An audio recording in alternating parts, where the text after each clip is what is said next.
Hi, hi, hi! Masarap na barbecue at malasang fried rice bang hanap mo? Halika, subukan natin dito sa grill, dito sa Central. Halika at magpasosyal-sosyal muna tayo.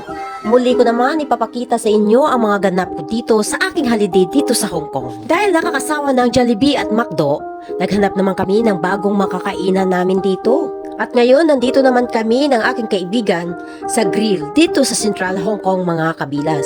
Kahit matagal na kami dito sa Hong Kong, hindi pa rin namin ito nasubukan kainan kahit malapit lamang ito sa aming pwesto.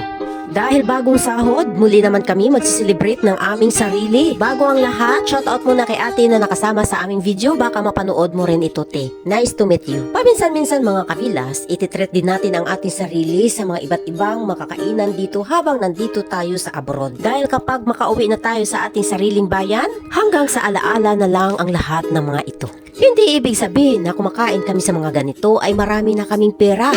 Minsan ititreat din natin ang ating sarili pag oras na sahuran na. Dahil iba pa rin ang mga kinakain natin kapag nasa amo tayo natin. Nakikita ko lamang ito sa social media mga kabilas. Ngayon nandito na. Matitikman na talaga natin ang masarap na lasa. Sa halagang 66 Hong Kong dollars. Naku, mapapasana all ka talaga. Dahil wala ka talaga dapat maitira sa lasang Pinoy na iyong malalasahan sa fried rice, sa barbecue mga kabilas.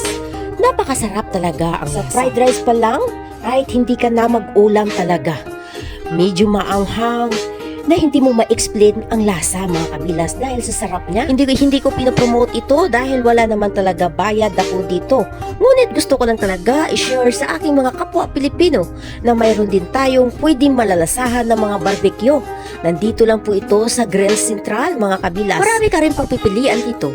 Mayroon silang chicken barbecue, pork barbecue, beef barbecue mga kabilas at kung ano-ano pa. At ang kinaganda dito mga kabilas, kahit walang sauce ay malasa na talaga ang kanilang barbecue. Dagdagan pa ng kanilang fried rice, naku hindi mo na talaga kailangan ng ulam dito. Hindi siya nakakasuya kainin at wala ka talagang matitira sa plato mo pagkatapos mo kumain. Kaya kapag ikaw ay nandito sa Hong Kong, gusto mo talaga ang barbecue na panlasang Pinoy, punta ka na dito sa Grill Central.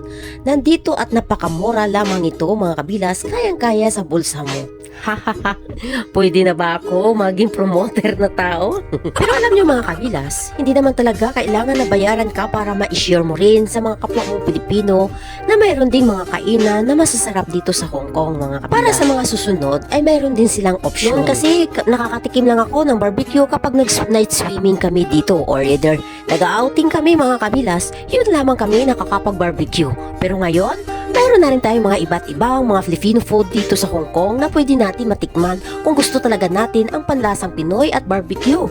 At dahil late na rin ang aming pananghalian, naku mas lalo pa talaga sumarap ang panlasa namin dito. Wala na talaga kaming maititira sa plato. Kaya tingnan nyo mga kabilas, simot na simot ang plato. Hanggang sa muli na ating